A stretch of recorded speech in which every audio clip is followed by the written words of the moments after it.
Hey, are there corrupt agents? Absolutely. Very few. And we love arresting them. We love them. I have been involved in investigations where we've had intelligence analysts arrested for corruption or stupidity, because sometimes there's a fine line between the two. You can provide information to the enemy out of stupidity versus being actually corrupt. But I've worked on having DEA agents arrested, DEA intelligence analysts arrested, and as I told you earlier, Scarface, I've arrested a corrupt cop, an FBI top 10 fugitive. Right. But there was another agent, and I don't mind saying his name. His name was Rene Delacova.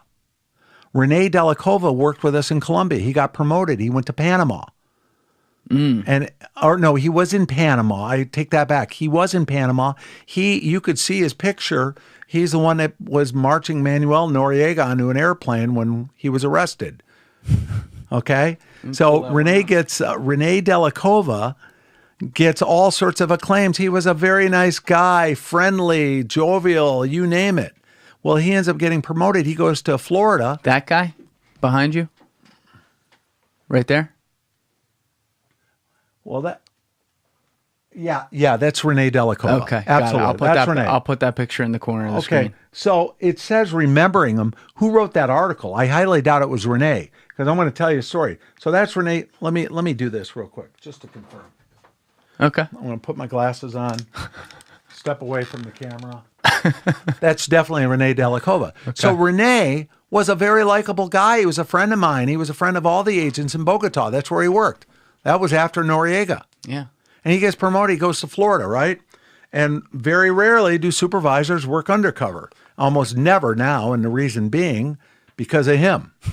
What happened was they were doing money laundering pickups, right? And they picked up millions. He was the undercover agent on the group. And the reason supervisors can't be undercover agents is because when you think about it, let me move a little closer here.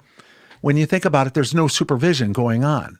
Nothing, people can run amok. So what happens is he's picking up money, suitcases full of money for money launderers.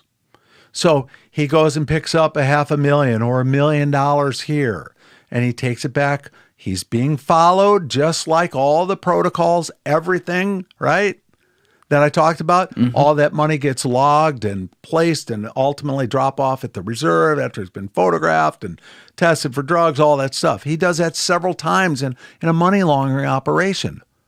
Huge deal, right? Well, ultimately, they took the guy down.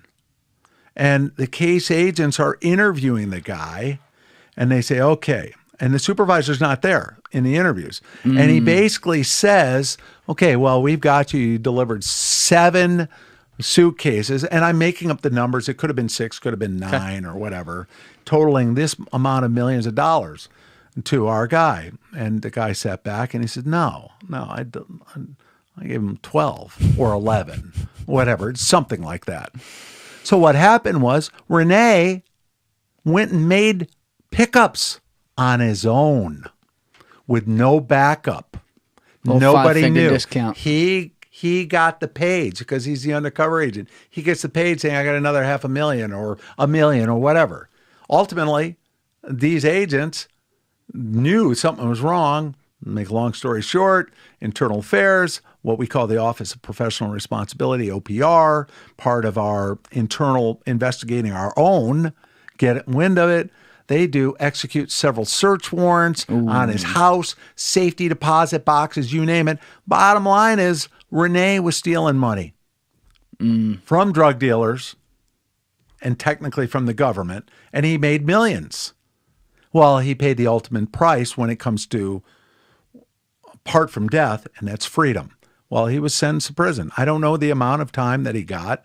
But there's more to that story. People can research it on their own. There could have been an accomplice that he was involved with, all that stuff. But the bottom line is the guy that helped take down Manuel Noriega ended up stealing money from the government, corrupt agent. We're really glad that the agents that were on top of the investigation, honest agents, got word to the people that had to get the word too. Rene Delacova was a corrupt agent. and he went to prison for it. Thank you for watching the video, guys. Please hit that subscribe button and check out this clip's full podcast episode by clicking here or in the description below.